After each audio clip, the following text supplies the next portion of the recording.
Salut Pandéoné, depuis un moment déjà, le Real Madrid est tombé ce soir face à l'Atlético de Madrid. Retour sur cette faillite collective et individuelle, c'est le débrief de Real France, c'est parti.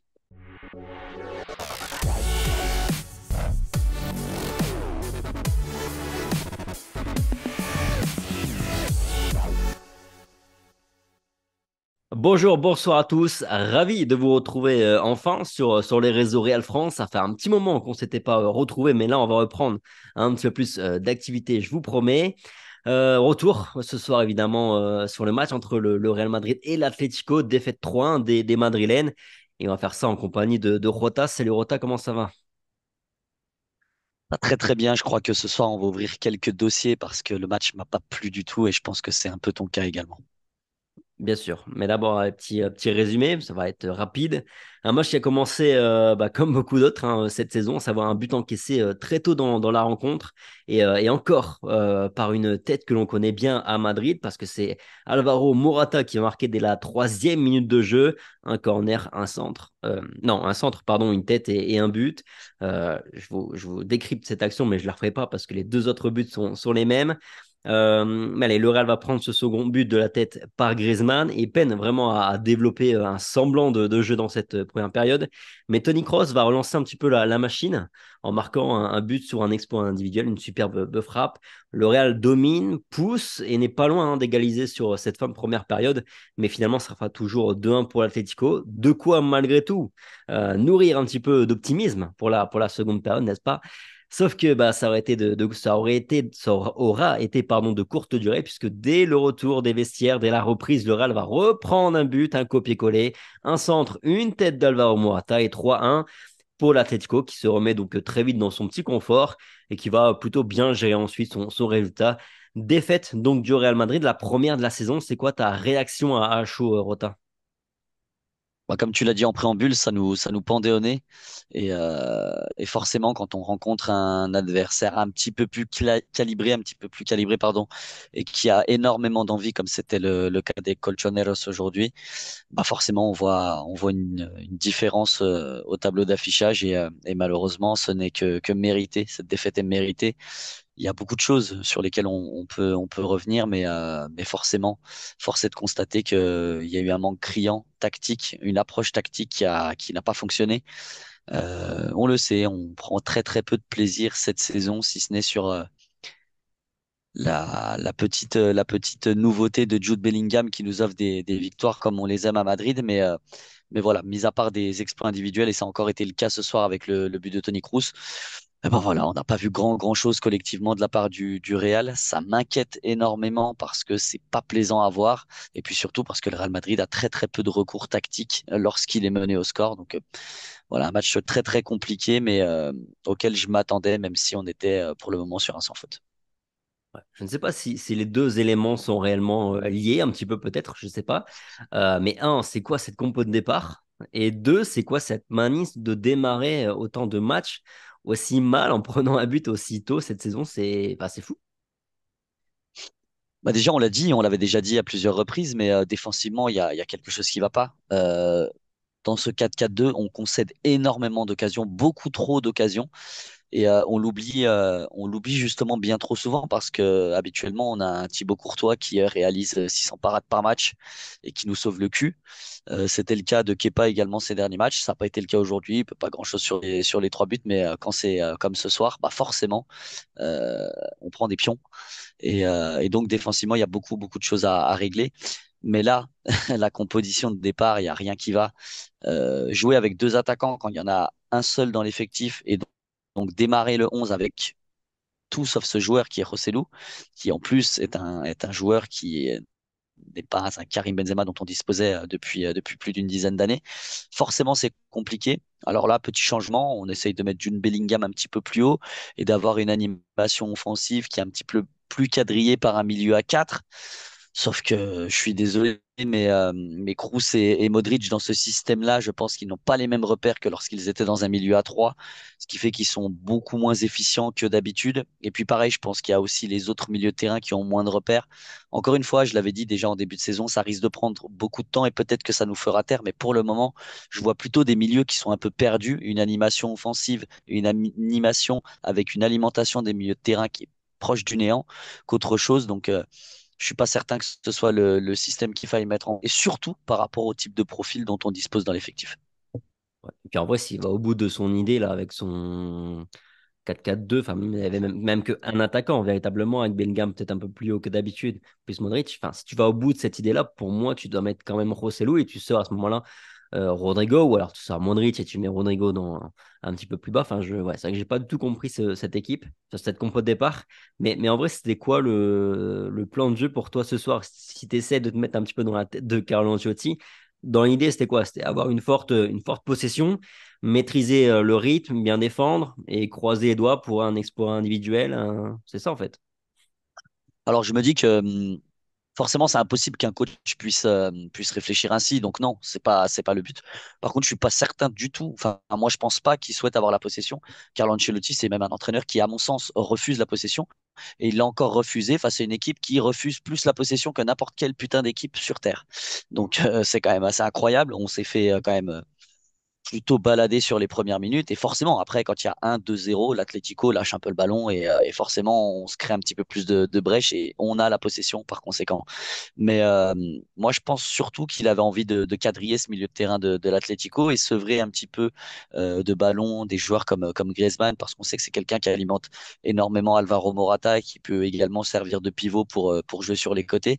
Ça n'a pas été le cas parce qu'on prend un but très rapidement, donc forcément ça change la donne et ça conditionne le match. Mais voilà. Sinon, en termes de plan de jeu et d'animation, je sais pas trop ce qu'ils recherchent avec ce milieu à 4. J'arrive pas à définir les rôles, j'arrive pas à voir ce à quoi chacun est prédestiné dans ce système tactique, et c'est très très compliqué de pouvoir analyser les envies de Carlo Ancelotti là-dessus. Pour toi, on a vu ce soir toutes les incohérences de ce nouveau schéma de Carlo Ancelotti. Pour moi, personnellement, j'ai pas attendu ce soir pour voir des incohérences, mais ça n'a fait que confirmer ces incohérences et confirmer le fait que lorsque le Real Madrid sera en difficulté dans des matchs comme ceux-ci où il est mené tôt avec un adversaire qui sait très bien jouer en bloc médian, en bloc bas, bah, ça sera compliqué de trouver des brèches parce que on a des occasions dans ce match avec ce système. On l'a dit, on concède beaucoup d'occasions, mais on en a beaucoup. Par contre, toutes les occasions, absolument toutes les occasions, sont issues d'exploits individuels et collectivement, bah, on n'a pas grand-chose à se mettre sous la dent. Ouais, et moi j'ajouterais quelque chose. J'espérais, je pensais, je croyais que Carlo Ancelotti avait compris que l'association Kroos-Modric, c'était quand même compliqué. C'était vraiment devenu compliqué dans les matchs comme ça à haute intensité. Et là, voir qu'il accepte de se passer quand même d'un solide Aurélien Tchouameni depuis début de saison, parce que ces deux derniers-là ont encore finalement leur spot de garantie dans les grands matchs, bah, ça m'inquiète parce qu'on n'a pas de système fiable pour le moment, pas d'animation fiable, pas de buteur fiable. Et en plus de ça, bah, on n'en est toujours pas à faire jouer les meilleurs joueurs du moment, tu vois. Franchement, je suis pas sûr. Là, je pense qu'il opérait peut-être plus un turnover. Je suis pas certain qu'il voulait les mettre de par leur statut parce que jusqu'à présent, depuis le début de saison, il leur a pas fait de cadeau, notamment à Luka Modric.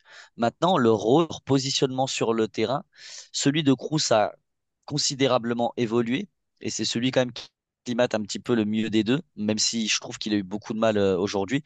Mais alors Luka Modric, je trouve qu'il est absolument baladé sur toute cette partie du milieu de terrain. C'est plus ce joueur qui vient décrocher pour être une première rampe de lancement avec Toni Kroos, c'est plus celui qui va venir dans le half space et qui va défendre côté droit avec son latéral droit et pouvoir alimenter aussi le côté droit, notamment quand, par exemple, Fede Valverde était dans cette attaque à 3. Donc son rôle, j'arrive pas trop à le définir. Je trouve qu'il perd beaucoup de ballons, mais parce qu'il est beaucoup mis sous pression. Et un Luka Modric mis sous pression a forcément un rendement un peu moindre que lorsqu'il est, lui, à la première rampe de lancement et qu'il a des ballons en étant assez libre. Donc, ouais, il y a quelque chose que je comprends pas dans le schéma. J'ai beau m'intéresser à la tactique, j'ai beau aimer ça et tenter de voir ce qu'il souhaite mettre en place. D'un match à un autre, je ne trouve pas de cohérence en tous les cas sur l'évolution du schéma de jeu et encore moins aujourd'hui avec Bellingham qui monte d'un cran pour forcément mettre Kroos et Modric dans ces conditions-là. J'ai pas été convaincu. Loin de là, évidemment, et le score reflète un petit peu ça. Et surtout, comme tu l'as dit, il y a quand même aussi cette notion de force en présence, et en tout cas, force du moment, état de forme. Et Tchouaméni ne doit pas sortir de ce 11 actuellement. Il est jeune, je pense qu'il peut enchaîner, comme l'ont fait Modric et Kroos pendant des années sur 80 matchs par saison. Donc, il n'y avait pas de raison de le sortir du 11. Non, puis tu joues Las Palmas mercredi, si je dis pas de bêtises. Là, tu viens de jouer l'Union de Berlin. Non, honnêtement, moi, j'ai quand même Tu l'impression souffres pas, ouais. il y a quand même encore un côté statut qui entre en ligne de compte. De surcroît, Modric a fait un très bon match, hein, pour le coup, en Ligue des Champions. Donc, j'ai quand même peur que ce soit ça encore qui joue un petit peu. Est-ce qu'il y a un ou des joueurs que tu veux sauver après ce match? Ouf. Honnêtement, c'est très très compliqué. Non, franchement, je sauverais pas un joueur. Peut-être Kamavinga, honnêtement, qui a perdu moins de ballons que les autres. Et puis Valverde, qui a aussi eu un petit peu d'activité et qui m'a plu dans ses intentions. Mais ouais, c'est vraiment pour les mettre un peu plus en lumière que les autres. J'ai beaucoup plus de déceptions à mettre en avant que de joueurs qui m'ont plu ce soir. Ouais, bon, après, il y a Kepa qu'on va pas tailler. Parce qu'il y a pas, je veux dire, il y a pas Non. grand-chose à lui reprocher. Honnêtement, les trois têtes, celle de Griezmann, elle semble être la plus abordable, mais en même temps, elle est très, très bien placée. Honnêtement, c'est très compliqué à Ouais, aller c'est chercher. compliqué quand même. Ouais, ouais. Encore une fois, peut-être que ce Thibaut Courtois, avec ses segments-là de 3,20 m, peut-être que lui, il arrive à aller te la sortir. C'est pas impossible. Mais après, il faut aussi se faire. C'est ce que mon père disait aussi, mais voilà, on va dire qu'il y a un ou deux gardiens sur Terre qui peuvent la sortir. Donc voilà, c'est pas l'erreur du gardien, c'est juste que tu as deux extraterrestres qui peuvent peut-être l'enlever, mais bon, voilà, c'est pas le gardien qui est à mettre en cause là-dessus. Non, puis c'est ce qu'il faut mettre en lumière, c'est-à-dire que tu l'as dit déjà, Courtois, il faisait 20 000 arrêts miraculeux par match, ce qui cachait aussi un petit peu toute la merde qui se passait, que défensivement, on est fébrile, et c'est quand même pas d'aujourd'hui qu'on est fébrile sur le plan défensif, mais on avait Courtois qui faisait toujours ses deux trois arrêts exceptionnels par match.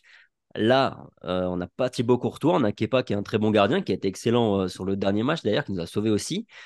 Mais Kepa, c'est pas Thibaut Courtois, il fera pas autant de. Enfin, je pense pas qu'il fera une saison à la hauteur des dernières de Thibaut Courtois, parce que j'ai pas vu beaucoup de gardiens faire des saisons à ce niveau-là en termes de régularité. Donc ça expose aussi un peu plus la défense. Et donc là, on va entrer un peu plus dans les vrais problèmes. Est-ce qu'il y a des dossiers que tu as envie d'ouvrir après ce match? Je sais que tu as peut-être commencé toi plutôt par le secteur offensif. Ah, les dossiers, le premier dossier que j'ai envie d'ouvrir, c'est le dossier Rodrigo. Va falloir m'expliquer pourquoi est-ce qu'il est encore titulaire au Real actuellement. Ça a toujours été un très très bon super sub. Ça a été beaucoup plus compliqué lorsqu'il était titulaire. Il s'est bien battu la saison dernière, même la saison d'avant. Je suis pas en train de dire qu'il faut le dégager, qu'il faut tout oublier.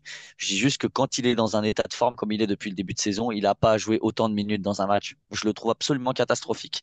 Et en plus, on l'avait déjà dit pour Vinicius, qui souffre dans ce système-là, mais qui reste quand même un joueur très dangereux. Là, pour le coup, Rodrigo, il sert absolument à rien, à mon sens. Il gagne très très peu de duels, il perd beaucoup de ballons, il fait beaucoup de très mauvais choix.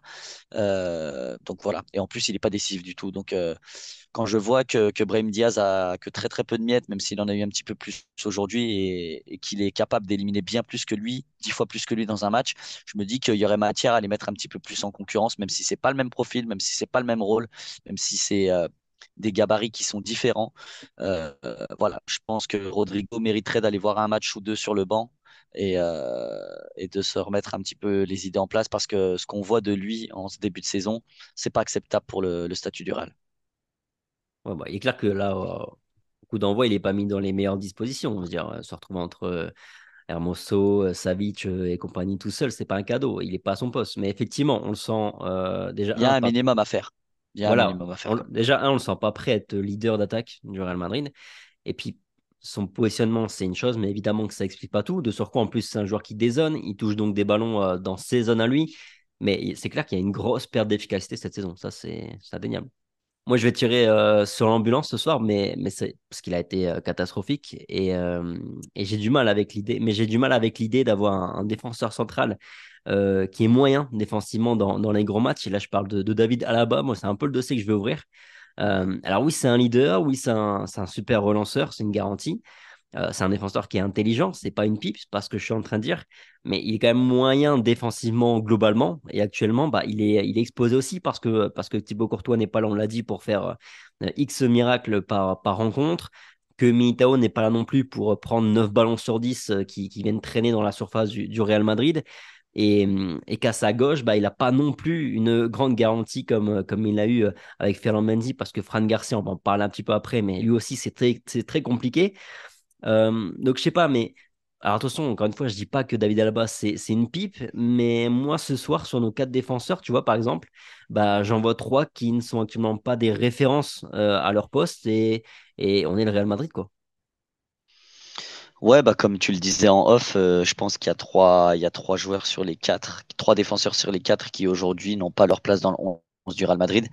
Et sur ce match-là, en tout cas, David Alaba a été absolument cataclysmique. Les trois buts, à mon sens, sont pour lui. Peut-être pas que pour lui, mais en tous les cas, c'est lui qui est trois fois au marquage et qui le lâche.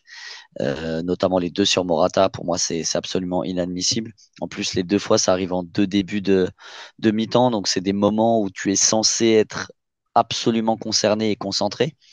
Donc ça, c'est aussi des choses qui doivent se travailler et qui arrivent, comme tu l'as aussi dit tout à l'heure, beaucoup trop souvent, en tous les cas cette saison. Ouais, je pense qu'il n'a pas été aidé, comme tu l'as dit.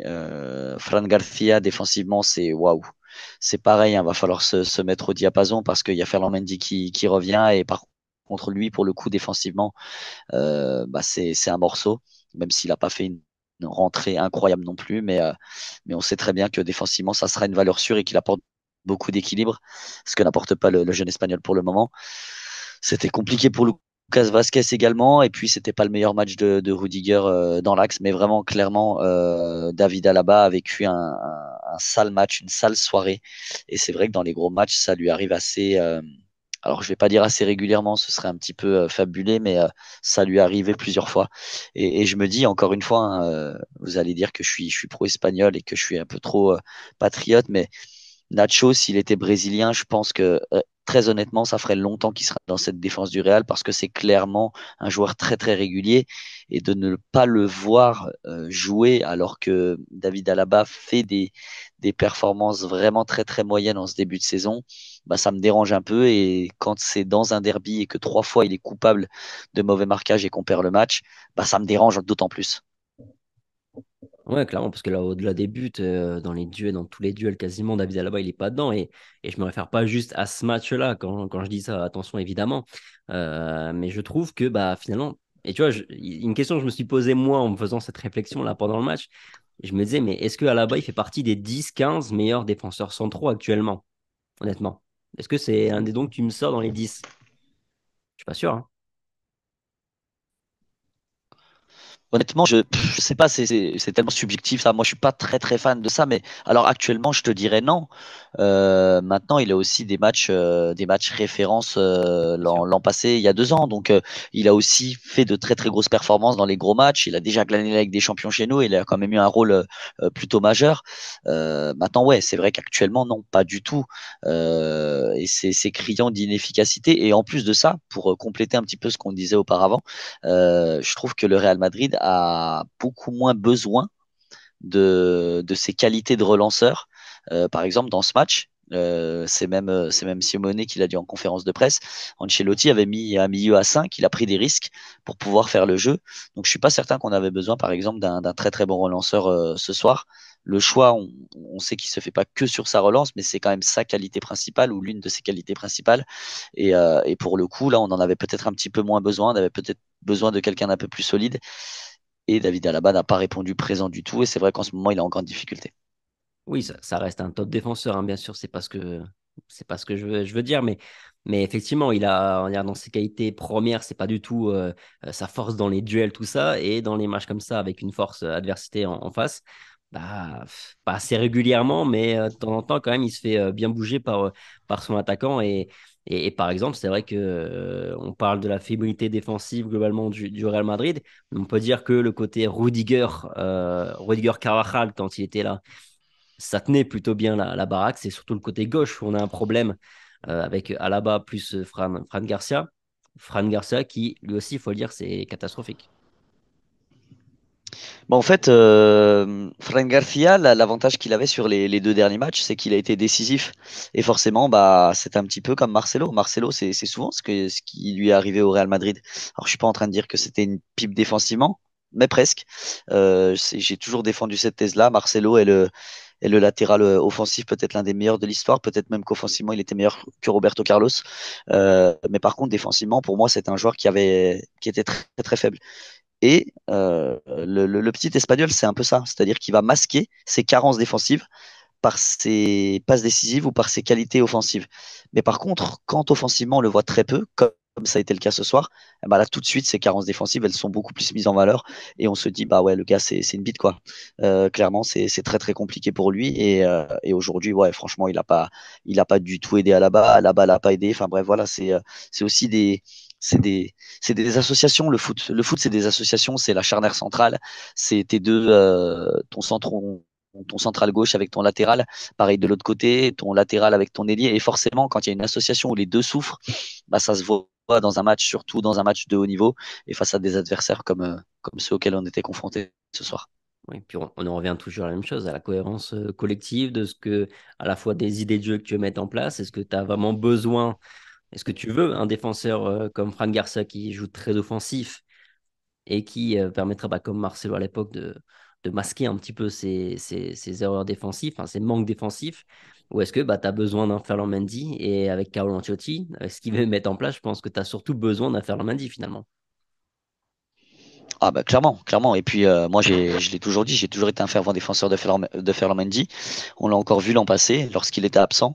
Le Real souffre quand il n'a pas Ferland Mendy. Parce que oui, évidemment, les latéraux de nos jours doivent être plus que de simples défenseurs et doivent apporter beaucoup, c'est ce qu'on leur demande. Par contre, leur fonction principale, il faut quand même le souligner, c'est de défendre et de savoir bien défendre. Et très honnêtement, même quand Casemiro était là, on le voyait, Ferland Mendy arrivait vraiment à combler des axes d'espace libre assez important de par sa vitesse, de par son sens de l'anticipation. Et moi, personnellement, non seulement je me réjouis de son retour, même si j'adore Fran Garcia et je me dis qu'il pourra être important dans le futur et que c'est un joueur qui est encore jeune, qui n'a pas énormément d'expérience, il arrive dans un très grand club où la pression est là, où il faut répondre présent tout de suite. Donc attention, on n'est pas en train de l'écarter et dire qu'il jouera plus jamais. Mais par contre, oui, je pense que dans le système actuel, on a beaucoup plus besoin d'être solide défensivement parce qu'on concède beaucoup trop d'occasions et notamment sur les côtés. Encore une fois, aujourd'hui, c'est trois centres. Donc forcément, faire Mendy, je pense que ça va être un retour qui va être vraiment une aubaine pour le Real. Ouais. Bellingham, t'en as pensé quoi sur ce match? Beaucoup plus discret, mais lui, pareil, j'ai trouvé que son rôle, son positionnement, c'est voilà, c'est pas Bellingham quoi. Bellingham, c'est pas quelqu'un qui doit être aussi haut sur le terrain, en tous les cas sur ses prises de balles. Donc forcément, c'était un peu compliqué. Il a tenté des choses, mais il était assez seul. L'association avec Rodrigo, c'était pas top non plus, mais parce que voilà, c'est des joueurs qui se connaissent pas encore assez. Enfin voilà, c'était très très brouillon, mais un petit peu comme le reste de l'équipe. J'ai pas grand chose d'autre à dire. On attend un peu trop souvent qu'il soit le joueur décisif à chaque match, mais ça se passe pas comme ça. Il y a que dans les contes de fées où le héros à la fin est toujours le même.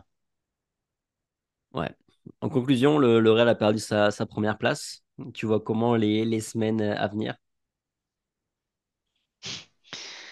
Je sais pas, je me dis que j'ai un petit espoir avec le retour de Vinicius, mais d'un autre côté, ça me laisse perplexe parce que ça voudrait encore dire qu'on compte sur des individualités, qu'on compte sur un ou deux joueurs pour tenter de tout changer. Donc voilà, le Real, il faut aussi en avoir conscience. On a beaucoup de blessés importants en ce début de saison. C'est pas rien. Courtois, Militao, Carvajal ce soir, Vinicius. Ça fait beaucoup, c'est quand même trois quatre titulaires d'une équipe type, donc faut aussi prendre ça en compte. C'est un début de saison, la saison est longue, il n'y a pas trop de conclusions hâtives à tirer, mais petite sirène d'alarme quand même, parce qu'en termes de jeu, bon, on se fait chier, et puis parce qu'on sait pas trop où Carlo Ancelotti veut aller. On va lui faire confiance en se disant que voilà, il a des diplômes et que nous, on n'a même pas le BMF et donc on va essayer de rester à notre place, mais c'est quand même compliqué de prendre si peu de plaisir, de pas comprendre les schémas tactiques. Et pourtant, je pense qu'on connaît un minimum le football aussi. Donc voilà, j'espère qu'il y aura un peu de changement. J'espère qu'on reviendra au 4-3-3 parce que je reste persuadé qu'avec les profils de joueurs qu'on a, c'est le système le plus idoine pour nous. Donc voilà, j'espère qu'il y aura une petite morphose à ce niveau-là. Ouais, bah moi je vais te dire, hein, on a bien commencé, on est resté leader 5 journées, c'est bien, mais pour moi il va se passer un peu comme il va se passer comme c'est passé l'année dernière, c'est-à-dire qu'une fois que le Barça est passé devant, va passer devant, ils sont passés devant, bah je pense que c'est cuit, je pense qu'on les reverra pas, je pense qu'ils vont doucement mais sûrement s'envoler parce qu'on est voilà, on est trop limité, il n'y a pas assez de garantie sur le plan collectif, il n'y a pas de buteur. Voilà, je pense que Rosselló peut mettre ses 10-15 buts, mais il en manquera encore par rapport à un Robert Lewandowski, par exemple, parce que je pense que Jude Bellingham, il va pas non Ouais, il va plus, tout péter. Ouais. il va pas non plus tenir la bourre à Lewandowski sur toute la saison en Liga. Enfin, je l'espère, mais je crois pas trop. Voilà, on a Vinicius qui va nous sauver des matchs, on a Bellingham, Rodrigo certainement, de temps en temps un autre. Mais honnêtement, je vois, non, j'ai pas assez de, on n'a pas assez de Encore, garantie. en- encore une fois, je sais pas ce que tu en penses, mais on a encore une fois, je pense, cette année un effectif plus de coupes, donc plus taillé pour la Ligue des Champions qu'un effectif de championnat. Ben, c'est Donc ça. à voir ce que ça donnera sur la saison, mais c'est plutôt l'impression que ça me donne. Ah, mais je suis tout à fait d'accord, parce qu'encore une fois, se farcir ce milieu de terrain, allez, enfin, pas forcément ce soir, mais le jeune, dynamique, puissant là qu'on voit depuis le début de saison, Tchouaméni, Camavinga, Valverde, Bellingham, avec Kroos qui circule toujours par là, Modric qui peut de temps en temps continuer de faire un carnage, plus Vinicius devant qui à tout moment peut te déclencher une dynamite et marquer un but, plus défensivement qui est capable, je pense, de faire quelques matchs. Et aussi, niveau de concentration, on sait que défensivement, ce ne sera pas la même. Je suis d'accord avec toi. C'est une équipe, ce Real, le 11 titulaire que tu peux mettre, même si collectivement c'est brouillon, l'animation, on n'est pas convaincu par le système. En termes de joueurs talent pur sur les 11 meilleurs, bah oui, tu as quelque chose. Mais bon, sur une Liga, c'est clair que j'y crois malheureusement pas une seconde, moi. Ouais, ça sera compliqué. Espérons qu'il nous fasse taire, mais c'est vrai que je suis un peu de ton avis et c'est plus une équipe qui pourra briller sur une coupe, une Ligue des Champions parce qu'il y a une âme, parce qu'il y a des joueurs clutch, parce qu'il y a des joueurs décisifs qui sur un match, une soirée peuvent se surpasser. Mais c'est vrai que sur 38 journées avec un petit peu la morosité d'aller se déplacer à Osasuna, à Getafe, euh, tout ce petit monde-là, c'est vrai que j'y crois un petit peu moyen. C'est pas du pessimisme, je pense qu'on est plus dans le réalisme et qu'aujourd'hui, comme tu l'as dit, on est plutôt limité pour faire une grande saison actuellement. Ouais, ouais, faut pas s'attendre faut pas avoir de grandes attentes, mais je pense que beaucoup de supporters du Real n'ont déjà pas beaucoup d'attentes sur cette saison. Année de transition, on va dire, avant on verra bien. Bref, voilà, je pense un peu ce qu'on pouvait dire sur ce match. Merci Rota, merci à tous d'avoir regardé la vidéo. Merci Tam. Passez une bonne soirée, prenez soin de vous comme toujours, et puis on se dit à très vite sur Alphonse, à très vite vraiment. Allez, ciao.